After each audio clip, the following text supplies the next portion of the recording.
Okay, thanks for talking to Raj news Nikhil. Thank you.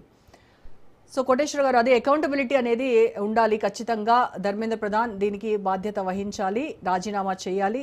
ఆయన చేయకపోతే కేంద్రం బర్తరఫ్ చేయాలి అనేది వాళ్ళ మేజర్ డిమాండ్గా కనబడుతూ ఉంది. ఇది జరిగేటువంటి పనేనా? మీరు ఇందాక రైతు చట్టాల గురించి మాట్లాడినప్పుడు ఎలా అయితే కేంద్రం దిగొచ్చిందో ఈ విషయంలో కూడా ఖచ్చితంగా అదే జరుగుతుందంటారా? ఇప్పుడు అకౌంటబిలిటీ అంటే జవాబుదారీతనం, నైతిక బాధ్యత, పేరు ఏదైనా పెట్టచ్చు. ఈ లీక్ విషయంలో ఇంత సంచలనం కలిగించినటువంటి దానిలో మాకు జవాబుదారీతనం ఏమి లేదు, మేము రాజీనామా చేయాల్సినటువంటి అవసరం లేదు అని చెప్తున్నారే ఇదే బీజేపీ పెద్దలు, ఇదే ధర్మేంద్ర ప్రధాన్. వీళ్ళంతా ఆర్ఎస్ఎస్, బీజేపీ, విశ్వ హిందూ పరిషత్తు తదితర సంస్థలకు చెందినటువంటి వాళ్ళు అనేది బహిరంగ రహస్యం. వీళ్ళ నాయకత్వంలో ఉన్నటువంటి రామాలయంలో చోరీ జరిగింది. హుండీలో డబ్బు కొట్టేశారు, బంగారు వెండి ఆభరణాలని కొట్టేశారు. దాని మీద సిట్ దర్యాప్తు జరుపుతాం. మరి ఆ ట్రస్ట్, నరేంద్ర మోడీ గారు నియమించినటువంటి ట్రస్ట్ ప్రధాన కార్యదర్శి చంపత్ రాయ్, మరొక ట్రస్టీ అనిల్ మిశ్రా, అదేవిధంగా ట్రస్ట్కి ఆహ్వానితుడిగా ఉన్నటువంటి ఉడిపి హోటల్స్ యజమాని గోపాలరావు. ఆ గోపాలరావుని సమావేశాలకి రాకుండా నిర్ణయించారు. ఈ చంపత్ రాయ్, అనిల్ మిశ్రా నైతిక కారణాలతోటి, జవాబుదారీతనంతో మేము మా పదవులకు రాజీనామా చేస్తున్నామని ప్రకటించారు.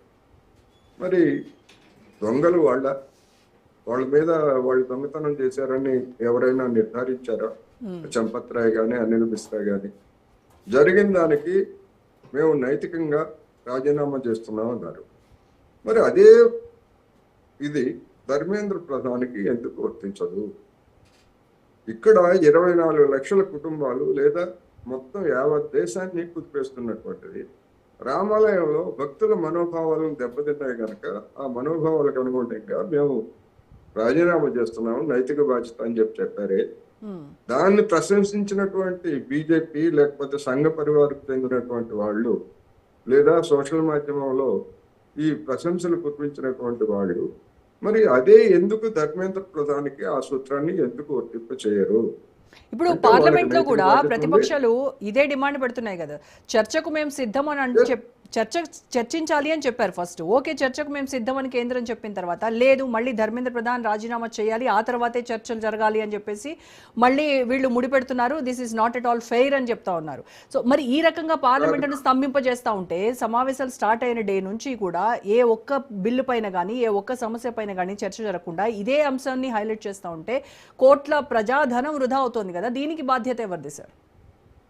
ఇప్పుడు పార్లమెంట్ లో చర్చించాలి అని స్పీకర్ ఓం బిర్లాను ప్రతిపక్షాలు అడిగినప్పుడు లేదు, ఇది ప్రభుత్వ అనుమతి తీసుకోవాలి, అనుమతి తీసుకునేంత వరకు నేను అంగీకరించను అని చెప్పినటువంటి విషయాన్ని మనం మధ్యలో మర్చిపోకూడదు. కరెక్ట్. అప్పుడు ధర్మేంద్ర ప్రధాన్ రాజీనామా డిమాండ్ ఉన్నది, ఇప్పుడు రాజీనామా ఉన్నది. అంటే చర్చలు మరి వాళ్ళు పెట్టినటువంటి షరతు అప్పుడు కూడా ఉంది. కానీ వీళ్ళు ఏం చెప్తున్నారు, ఓకే ధర్మేంద్ర ప్రధాన్ రాజీనామాను మీరు వెనక్కి తీసుకుంటే మేము చర్చలు జరుపుతామని చెప్పేసి అంటున్నారు.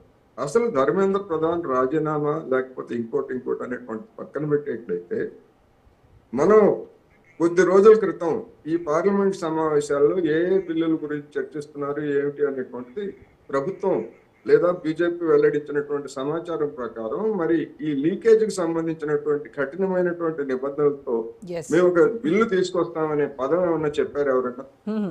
ఎందుకు చెప్పలేదు? అదే విధంగా మరి ఆ ఉన్నతాధికారి మీద యాక్షన్ తీసుకోలేదు. పార్లమెంట్ సమావేశాలు జరుగుతున్నాయి, ఇది స్తంభింపజేసేటువంటి అవకాశం ఉంది అనేటువంటి విషయం కేంద్ర ప్రభుత్వ పెద్దలకు తెలీదా? తెలుసు. సోనం వాంగ్చుక్ నిరాహార దీక్ష చేస్తున్నాడు, నిర్వర్గ దీక్ష అని తెలుసు. ఇన్ని తెలిసినటువంటి వాళ్ళు మౌనంగా ఉండి లెక్కలేని తనంతో వ్యవహరించి తీరా పార్లమెంటు దగ్గర జరిగినటువంటి దారుణాలు చూసిన తర్వాత